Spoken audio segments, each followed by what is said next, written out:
বন্ধুরা, আপনাদের মাঝে অসাধারণ একটি লাগালাগির গল্প নিয়ে চলে আসলাম। গল্পটি না টেনে শেষ পর্যন্ত দেখুন, তাহলে আপনি অনেক মজা পাবেন। আমাদের নতুন নতুন ভিডিও পেতে আমাদের চ্যানেলটিকে সাবস্ক্রাইব করুন এবং কমেন্ট করে জানিয়ে দিন কোন ধরনের গল্প আপনি পছন্দ করেন। চলুন বন্ধুরা, গল্পটি শুরু করি। আমার একটি সৎ বোন ছিল, নাম মনিকা। আমার বোন বাসা থেকে 1 কিলোমিটার দূরে থাকত। একদিন আমাদের বাসায় আমার সৎ বোনকে বেড়াতে নিয়ে আসলাম। তারপর এক রাতে যা ঘটল তা শোনার পর তোমরা থমকে যাবে। তার আগে আপনারা যদি আমার এই ছোট্ট চ্যানেলটির নতুন দর্শক হয়ে থাকেন, তাহলে চ্যানেলটি সাবস্ক্রাইব করে সাথে থাকবেন। তো বন্ধুরা, মূল ঘটনাটি বলি। আমি কোনো দিন বাবাকে মায়ের গায়ের উপর হাত তুলতে দেখিনি। আজ হাত তুললেন। আমার মাকে বাবা আজ মারলেন, কিন্তু মায়ের চোখে পানি নেই। রাগে দাঁতে দাঁত চেপে কঠোর করছেন। বাবার চোখ দিয়ে টলমল করে পানি পড়ছে। বাবা ভেজা গলায় বললেন, উঠতে বসতে যে সারার খোঁটা দেয় সে আজ মরে গেছে। এবার খুশি তো? এখন থেকে অন্তত আমাকে রেহাই দাও। সারা নামটা আমি আজ প্রথম শুনিনি, আগেও বহুবার মায়ের মুখে শুনেছি। মা বাবার সাথে একটু রেগে গেলেই সারার নাম ওঠে। আমি বারবার জানতে চেয়েছিলাম মায়ের কাছে, কে এই সারা? মা মুখে ভেঙচি আকৃতি এনে ভাষাকে বিকৃতি করে বলেছিল, তোর বাপের প্রেমিকা লাগে। আমাকে বিয়ে করার আগে সারার সাথে তোর বাপের সংসার ছিল। বাবা মাথা নিচু করে সেদিন আমার সামনে থেকে চলে গিয়েছিল। বোঝাই যাচ্ছে নিজের ছেলের সামনে তিনি বেশ অপমানিত হয়েছেন। বাবার জন্য আমার বড় মায়া লাগে। মায়ের এই গালি প্রতিবাদ বাবা কোনোদিন করেননি, কিন্তু আজ প্রতিবাদ করেছেন। প্রতিবাদের ভাষা ছিল সজোরে একটি থাপ্পড়। বিয়ে বছরের রাগ বাবা একটি থাপ্পড়ে কমাতে পেরেছেন তো? আমি দুপুরের খাবার খেতে বসেছি। মা তরকারি দিচ্ছিলেন। বাবা এলেন হঠাৎ ঘরে। তখনই মায়ের হুঙ্কার, ঘুমিয়ে ঘুমিয়ে স্বপ্ন না দেখে তার সাথে গিয়ে দেখা করলে কি হইতো না? করতাম আমি, এত বছরেও না কইরা ফিরতে পারছি। বাবা এগিয়ে এলেন, থাপ্পড় দিয়ে সারার মৃত্যু সংবাদ প্রকাশ করলেন। আমার গলা দিয়ে আর ভাত নামে না। বাবা ঘর থেকে চলে গেলেন। মায়ের দিকে তাকিয়ে বুঝলাম মৃত্যু সংবাদ শুনে রাগ একটু কমেছে। আমি খাবার রেখে নলকূপে হাত ধুয়ে ফেলেছি। মনটা কেমন খারাপ লাগছে। বাবা যে আজ আর দোকানে যাবেন না বোঝাই যাচ্ছে। তার চেয়ে ভালো আমি আরও এগিয়ে বসি। ক্রেতাকে চাল দিতে দিতে মনটাকে অন্যদিকে ঘুরিয়ে রাখা যাবে। রাত তখন বটে হবে। আমি বই পড়ছিলাম। হুমায়ুন স্যারের মিশির আলী সমগ্র বইয়ের তন্দ্রাবিলাস আমার দুই চোখে তন্দ্রা কাটিয়ে দিল। দরজায় ঠকঠক। দরজার ওপাশ থেকে বাবার গলার শব্দ, রাফাত, ঘুমিয়ে পড়েছিস? আমি কোনো জবাব না দিয়ে দরজা খুলে দিলাম। বাবা ঘরে ঝুঁকে আমার বিছানায় বসতে বসতে বললেন, ঘুম আসেনি এখনো, তোর সাথে গল্প করতে এলাম। বাপ বেটার গল্প অন্য কারো শুনতে হয় না, তাই এখন এলাম। তো সমস্যা হবে না তো? আমি মুচকি হেসে বললাম, না বাবা, আমার আরও ভালো লাগছে যে তুমি এসেছো। আজই ঘরে ঘুমাও, মায়ের ব্যবহারে মন খারাপ করে থেকো না। বাবা পা তুলে আয়েশ করে বসলেন। ইশারায় আমাকে চেয়ার টেনে কাছে যেতে ইঙ্গিত করলেন। আমি কাঠের চেয়ার নিয়ে বাবার মুখোমুখি বসলাম। বাবা আমার দিকে কিছুক্ষণ তাকিয়ে রইলেন। তারপর দেয়ালের দিকে তাকিয়ে বললেন, তোর অনেক কিছু জেনে রাখা দরকার। আমি তোকে জানাতে চাই। আগেও জানতে চেয়েছি, সাহস হয়নি। ভেবেছি তোর মা যেমন অকথ্য ভাষায় কথা বলে হয়তো জানা হয়ে যাবে, কিন্তু তুই জানিস না কিছুই। শুধু একটি নাম জানিস, সারা। তুই এই নামটি তোর মায়ের মুখে শুনেছিস। যতবার শুনেছিস আমি লজ্জা পেয়েছি, বলতে পারিনি কিছু। আজ বলবো। আমি গভীর মনোযোগ দিয়ে বাবার গল্প শুনেছি। যে নাম নিয়ে মায়ের অকথ্য ভাষা, বাবার লজ্জা পাওয়া, অজানাকে জানতে অবশ্যই মনোযোগী হওয়া প্রয়োজন। বাবা এক নাগারে গল্প বলছেন, লুকানো এক গল্প। তোর মায়ের মুখে সারা নাম শুনে হয়তো ভেবেছিস আমার অন্য কারোর সাথে কোনো সম্পর্ক আছে। সত্য হলো, সারার সঙ্গে আমার কোনো সম্পর্ক নেই। সারা আমার বিয়ে করা প্রথম স্ত্রী ছিল। তোর দাদা দাদি পছন্দ করে বিয়ে করেছেন, তোর দাদার বাড়ির কাছেই। আমরা যে এত বছর ধরে তোর দাদা দাদিকে রেখে শহরে থাকি তার একটি কারণ এই সারা। তোকে নিয়ে যে প্রতিবার তোর দাদার বাড়ি যেতাম, আমি তোর সাথে সাথে থাকতাম, যেন আমাদের গ্রামের কারো কাছ থেকে এই বিষয়ে কিছু শুনতে না হয়। এত খারাপ লাগতে পারে শুনলে। তো দাদা দাদি মারা যাওয়ার পর গ্রামে খুব একটা যায় না। তোর মা সব জানে, তবু তোকে বলেনি যে আমি আগেও একটি বিয়ে করেছিলাম। আমার আর সারার একটি সন্তানও আছে, নাম মায়া। তোর সৎ বোন মায়া। তোর মা আমার দ্বিতীয় স্ত্রী। সে যাই হোক, সারার সাথে বৈবাহিক সম্পর্ক শেষ হওয়ার পর সে পরবর্তীতে আবার বিয়ে করে এক স্কুল শিক্ষককে। তোর দাদার বাড়ি থেকে কয়েকটা গ্রাম পড়ে। 8 বছর সংসার করলেও আর কোনো সন্তান হয়নি। শিক্ষক মারা গেলেন আলসার হয়ে। আমি সব খবর রাখতাম। রাখার কারণ আমার মেয়ে মায়া। আমি তাকে আমার কাছে রাখতে পারিনি।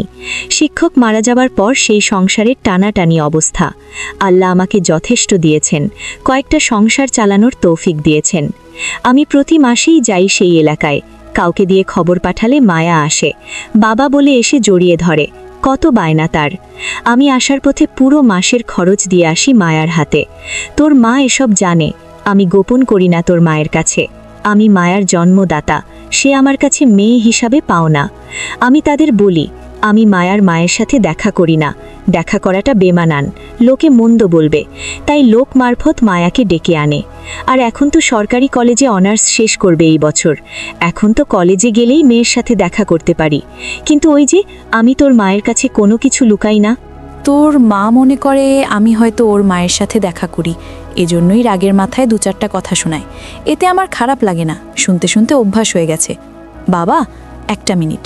আমি বাবাকে থামিয়ে প্রশ্ন করলাম, এতগুলো জীবন ঘটিত বিষয়ে মায়ের কাছেও লুকিয়ে রাখো না? তাহলে আমি শুনলে কি সমস্যা বাবা? বাবা উত্তরে বললেন, আসলে আমি চেয়েছিলাম তুই বড় হলে সব বলবো। তোর মানসিক বেড়ে ওঠাতে মস্তিষ্কে কোনো প্রভাব পড়ুক সেটা চাইতাম না, কিন্তু ভুলে গিয়েছিলাম যথেষ্ট বড় হয়েছিস। মায়া শুনেও কষ্ট পেয়েছে। ও হ্যাঁ, মায়া কয়েকবার বলেছিল তোকে সব জানাতে, আমি সাহস পাইনি। তবে বিশ্বাস কর, ওর মায়ের সাথে আমি দেখা করতাম না কখনো। কিন্তু আজ মৃত্যু সংবাদ শুনে না গিয়ে থাকতে পারিনি। তার উপর তোর মায়ের এমন কথাটুকু সহ্য হয়নি। আমার কোনো ভাই বোন নেই, এমন একটি আক্ষেপ ছিল সবসময়। আজ বাবার মুখে শুনলাম আমার একটি বোনও আছে, আমার বড় আপু, না মায়া। কোনোদিন দেখিনি। বাবা দেয়ালের দিকে তাকিয়ে আছেন, চোখ দুটো চলছে। সারা নামের মানুষটির জন্য বাবার চোখে পানি থাকাটা স্বাভাবিক। আমি বাবাকে প্রশ্ন করলাম, তুমি তাকে ছেড়ে দিয়েছিলে কেন বাবা? বাবা দেয়াল থেকে দৃষ্টি আমার দিকে দিলেন, একটা দীর্ঘশ্বাস ছেড়ে বললেন, যে মানুষটা দুনিয়া ছেড়ে চলে গেছে তার সম্পর্কে কিছু না বলাই উত্তম। এতটুকু জেনে থাক, আমাদের মনের মিল ছিল না, তবে বুঝতে একটু দেরি হওয়াতে 4 বছর সংসার টিকেছিল। পরে আর টিকেনি, সে মায়াকে নিয়ে গেছে। আমার কাছে কোনোভাবেই রাখতে পারিনি। জোর করলে হয়তো পারতাম, আইনে গেলে, থানা পুলিশ করে, কোর্টে গিয়ে এত শত করতে ইচ্ছে হয়নি। আমি কিছু বলতে যাব তার আগেই বাবা কিভাবে যেন প্রসঙ্গ পাল্টে ফেললেন। আমাকে উদ্দেশ্য করে বললেন, নদীপথে এক ট্রালার ভর্তি ধান আসার কথা। নগর বাজারে পরিচিত পাইকারদের থেকে কিনেছি। সন্ধ্যায় আসার কথা, রাত 9টা অবধি বসেছিলাম, আসেনি। দোকানের ওদের কাছে নাম্বার আছে, সকালে আরও এগিয়ে একটু খোঁজ করিস তো, আসলে রসিদ দেবে, টাকা দিয়ে দিস। কথাটুকু বলে বাবা উঠলেন। উঠে সাথে সাথে চলে গেলেন না, একটু দাঁড়িয়ে থেকে আবার বললেন, রাত 1টা বেজে যাচ্ছে, জেগে থাকিস না, ঘুমিয়ে পড়, সকালে দোকানে যাবি। বাবা ঘর থেকে বেরিয়ে গেলেন। আমি চেয়ার আগের জায়গায় নিয়ে এলাম। আজ আর তন্দ্রাবিলাস পড়ে শেষ করা হবে না, বিছানায় গা এলিয়ে দিলাম। ঠিক 1 সপ্তাহ পরে বাবা হঠাৎ মারা গেলেন। আমি দোকানে ছিলাম, খবর পেয়ে ছুটে এসেছি বাড়িতে। বাড়ি ভর্তি মানুষ। কেউ মারা গেলে পরিচিত সবাই শেষ দেখাতে আসে। মা বিলাপ করে কান্না করছেন। মায়ের মুখে শুনতে পেলাম, সকালে শুধু বলেছিলেন বুকটা ব্যথা করে, না ভেবেছেন খাওয়ার পর হয়তো এমনিতেই ব্যথা করছে। তাছাড়া ব্যথা ততটাও বেশিও না। কিছু না বলে বাবা দুনিয়া ছেড়ে চলে গেলেন। আমার মাথার উপর বটগাছের ছায়া ছিলেন। নিজেকে খুব অসহায় লাগছে। এত বড় পৃথিবীতে নিজেকে একা লাগছে। আমার 2 চোখ বেয়ে অঝরে পানি পড়ছে। সান্ত্বনা নিতে এগিয়ে এলেন এলাকার কয়েকজন। মানুষের সামনে কান্না করাটা অন্য সময় হলে লজ্জাকর পরিস্থিতি হতো, কিন্তু এখন লজ্জা লাগছে না, শুধু পানি পড়ছে। এক এক করে সব আত্মীয়স্বজন এলো। শেষ বিদায়ের আয়োজন চলছে। কবর খুঁড়তে লোক গেছে কবরস্থানে। এ যেন এক অনুষ্ঠান চলছে, শেষ বিদায়ের অনুষ্ঠান। বাবা মারা যাওয়ার মাস পেরিয়ে যাচ্ছে। আমি আড্ডায় বসে আছি। বাবার অবর্তমানে দায়িত্ব বেড়ে গেছে। হঠাৎ আমার অবচেতন মনে খানিকটা ধাক্কা লাগলো। মায়া, আমার একটা মাত্র বোন, তাকে তো খবর দেওয়া হয়নি। আমার কাছে তো ফোন নাম্বারও নেই, বাড়িও চিনি না কোন গ্রামে থাকে। বাবাকে শেষ দেখা হয়নি তার। এটা তো তার প্রতি মস্ত বড় অন্যায় হয়েছে। মায়ের কাছে কি তাদের বাড়ির ঠিকানা আছে? না, মাকে কিছু বলা যাবে না। দাদার বাড়ির কেউ কি জানে? ভাবতে ভাবতে হঠাৎ মনে পড়ল, বাবা বলেছিলেন মায়া আপু রাজধানী মহাবিদ্যালয় থেকে অনার্স শেষ করবেন এই বছরে। আমি বসা থেকে উঠে দাঁড়ালাম। একটা বড় ভুল হয়ে গেল। আপুকে বাবার মৃত্যু সংবাদ জানানো দরকার ছিল। রাজধানী মহাবিদ্যালয়ের দক্ষিণ দিকে অনার্স ভবন। আমার পরিচিত কেউ নেই এখানে। অনার্স ভবনের সামনে অনেকেই আছে। আমি এগিয়ে গেলাম। সবাই বয়সে আমার বড়, একসাথে 2-3 জন কথা বলছে দাঁড়িয়ে। আমি গিয়ে সালাম দিলাম। জানতে চাইলাম অনার্স শেষ বর্ষের মায়া নামের কাউকে চিনে কিনা। সাথে সাথে একজন ডান দিকে তাকিয়ে একটু গলা উঁচিয়ে বলল, এই মায়া, তোকে কেউ খুঁজতে আসছে। আমার চোখ দুটো যেন অপেক্ষায় শুইছে না। কেউ একজন এগিয়ে আসছে। আমার বয়সে বড় হতে পারে, তার বয়স আনুমানিক 30, দেখতে খুবই সুন্দর। ইচ্ছে করছে এখনই চিৎকার করে বলি, আমি তোমার একমাত্র ভাই রাফাত, কিন্তু বলতে পারিনি। আমার গলার স্বর কি ভেজা বুঝতে পারছি না। আমাকে খুঁজছো? কে তুমি? আপনার কথাই কি বলবো ভেবে পাচ্ছি না। আসলে কি আমি? পরিচয়ের শুরুটা কিভাবে করব? মুখ ফুটে বললাম, আপু, আপনার সাথে কিছু কথা আছে, খুব জরুরি, একটু এদিকে আসবেন। অনার্স ভবনের সামনে দূরের ঘাসের শীতল পাটির মতো বিছানা পাতা। আমি আপুকে নিয়ে একটু আড়ালে গেলাম। আপুর কৌতূহলী চোখ। হঠাৎ বললাম, আমি দুপুর থেকে এসেছি, আমার নাম রাফাত। কথাটুকু বলে আপুর দিকে তাকালাম। আপু নির্বাক, চোখের পলক পড়ছে না, চোখ দুটো ভিজে উঠল আমার সামনে। আরেকটু এগিয়ে এসে আপু বলল, তোমাকে দেখার ইচ্ছে ছোটবেলা থেকে। আমার একটা ভাই আছে, আর তাকে আমি কখনো দেখিনি। এই কষ্টটা আমার অনেক বছরের। কত বড় হয়ে গেছো তুমি? আমার দৃষ্টি নিচের দিকে। ইচ্ছে করছে নিজের চোখের সাথে যুদ্ধ ঘোষণা করি। আমার চোখ থেকে এখন যেন কোনো পানি না পড়ে। আমি চেষ্টা করে যাচ্ছি আটকাতে আর পারলাম না। এরই মধ্যে আপু আবার বলল, বাবা মারা যাওয়ার দিন গিয়েছিলাম তোমাদের বাড়িতে, আর ওয়াসিম নামের কেউ একজন ফোন করেছিল। তোমাদের বাড়ির ঠিকানা নিয়ে গিয়েছিলাম। 20 মিনিটের মতো ছিলাম, সবাই কান্না করছে। মানুষের ভিড়ে আমিও বাবার মুখখানি শেষবারের মতো দেখে নিয়েছি, দেখে কান্নাও করেছি, কিন্তু কেউ জানে না আমি কে।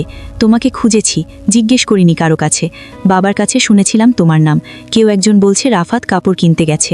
আমি আর সেখানে থাকিনি, চলে এসেছি। মাথা তুলে তাকাতে খুব ইচ্ছে করছে, কিন্তু চোখের পানি লুকাতে পারবো না। আপু আমার চোখের পানি মুছে দিচ্ছেন। বড় বোনের বুঝি এত মমতা থাকে, এত দাম থাকে? আপু আমার চোখের পানি মুছে দিয়ে বললেন, তুমি ছোট হলেও এখন তোমার দায়িত্ব অনেক। মায়ের দিকে খেয়াল রেখো। আমি বাড়ি থেকে আসার সময় 20,000 টাকা নিয়ে এসেছি। পকেটে হাত দিয়ে টাকাটা বের করে আপুর হাতে দিয়ে বললাম, আমি এখন আর ছোট নেই আপু, অনেক বড় হয়েছি। মায়ের খেয়াল যেমন রাখতে পারবো, তেমনি আপুর জন্য এই ভাইটি আছে। আপু একটু চমকালেন বোধহয়। তারপর টাকাটা আমার হাতে দিয়ে বললেন, আমি তোমার চেয়েও বড়, এখন আমার টাকা লাগবে না, মামার বাড়িতেই থাকি এখন। আমি টাকা ফেরত না নিয়ে বললাম, টাকা নিতেই হবে আপু, সব দায়িত্ব এখন থেকে তার ভাইয়ের। বাবা শুধু আমার একার নয়, তোমারও বাবা, তোমার অধিকার আছে। আমাকে শুধু আপু ডাকতে দিয়েও বঞ্চিত করো না। অনার্স ভবনের সাক্ষী হচ্ছে 2 ভাই বোনের চোখ থেকে গড়িয়ে পড়া পানি। সামনে এগোচ্ছি, আর থেকে যেতে হবে না। আরব থেকে বাড়িতে না, কয়েকদিন ধরে মন হারা থাকে। মায়ের কাছাকাছি থাকাটা দরকার, গল্প করা দরকার। সব দায়িত্ব এখন আমাকে পালন করতে হবে। রিকশায় উঠে কিছু দূর এসে পেছন ফিরে দেখি আপু তখনও আমার চলে আসা দিকে দাঁড়িয়ে দেখছে, যেন ভাইকে বিদায় দিতে মন যাচ্ছে না তার। কিছুদিন পর আমি আপুকে বললাম, আপু, তোমাকে আমাদের বাড়িতে নিয়ে যেতে আসলাম, কিছুদিন আমাদের বাড়িতে চলো, একটু ঘুরে ফিরে আসো, ভালো লাগবে তোমার। আমি আর না করলাম না। আপু বললাম, আমি তোমাদের বাড়িতে গেলে তোমার আম্মা অর্থাৎ আমার সৎমা আমাকে দেখে সহ্য করতে পারবে না। আরে না আপু, কিছু হবে না, তুমি এসব কথা বাদ দিয়ে চলো আমার সাথে। আমিও ভাইয়ের কথায় মায়ের টানে আমি চলে গেলাম তাদের বাসায়। আমাকে আমার সৎমা দেখে মুখটা কেমন যেন আধার করে ফেলল।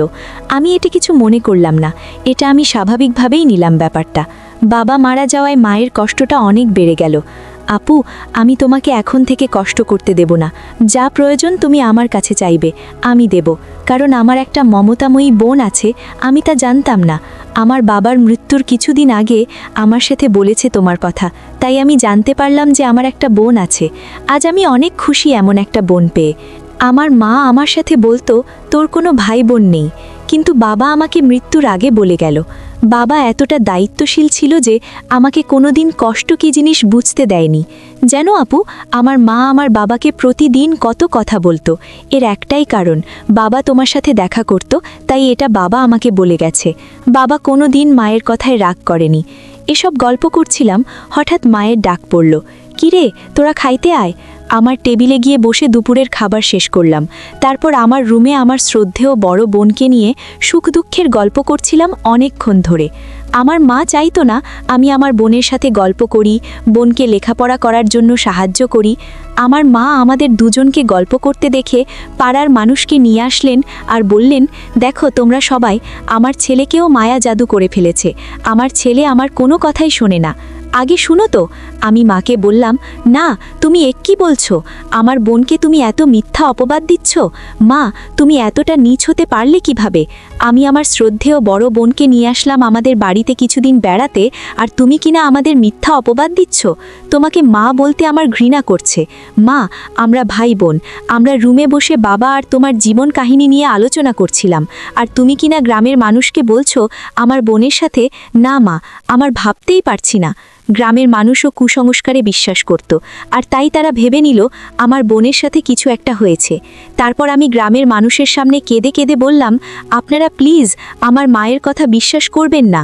আমার বোন বলতে লাগলো, আমি একটা শিক্ষিত মেয়ে, আমার মরা বাবার কসম, সে আমার ছোট ভাই, তাকে নিয়ে আমি অন্য কিছু ভাবি? এটা আপনারা কি করে ভাবলেন? আমার কথা শুনে গ্রামের মানুষ বিশ্বাস করলো আমাদের কেন মিথ্যা অপবাদ দিল। আর গ্রামের মানুষও জানতো আমার মা বাবার সাথে প্রতিদিন ঝামেলা করত, অথচ বাবার কোনো দোষ ছিল না। তাই গ্রামের মানুষ খুব সহজেই আমার বোনের কথা বিশ্বাস করে নিল। তার জন্য গ্রামের মানুষেরা আমাকে শাস্তি হিসাবে 2 মাসের জেল খাটতে দিয়েছিল। প্রিয় বন্ধুরা, আজকের গল্পটি কেমন লাগলো তা অবশ্যই কমেন্ট করে জানাবেন। আর এরকম ভিডিও পেতে আমাদের চ্যানেলটিকে সাবস্ক্রাইব করে পাশে থাকবেন। ধন্যবাদ।